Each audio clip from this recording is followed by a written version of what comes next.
बच्चू कडू यांच्या अन्नत्याग आंदोलनाचा चौथा दिवस असून त्यांची प्रकृती काहीशी खालावली आहे। त्यामुळे त्यांच्यासाठी विशेष वैद्यकीय पथक आंदोलन स्थळी उपस्थित असून दिवसातून 2 वेळा त्यांची आरोग्य तपासणी केली जाणार आहे। माजी राज्यमंत्री बच्चू कडू यांनी शेतकऱ्यांची संपूर्ण कर्जमाफी, दिव्यांग, शेतकरी, शेतमजूर, विधवा महिला, बेरोजगार युवक, मेंढपाळ आणि मच्छीमार या नागरिकांच्या विविध मागण्यांसाठी 8 जूनपासून मोझरी इथे बेमुदत अन्नत्याग आंदोलन सुरू केलं आहे। आंदोलनाच्या पार्श्वभूमीवर खबरदारीचा उपाय म्हणून जिल्हा प्रशासनानं तज्ज्ञ डॉक्टरांचे विशेष पथक तैनात केले आहे। आंदोलनाचा बुधवार हा चौथा दिवस होता।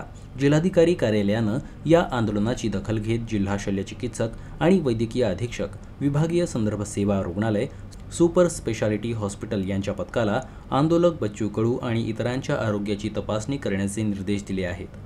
यासाठी 2 तज्ज्ञ डॉक्टरांचे पथक नियुक्त करण्यात आले असून सुपर स्पेशालिटी हॉस्पिटलमधील एका तज्ज्ञ डॉक्टरांचाही यात समावेश आहे।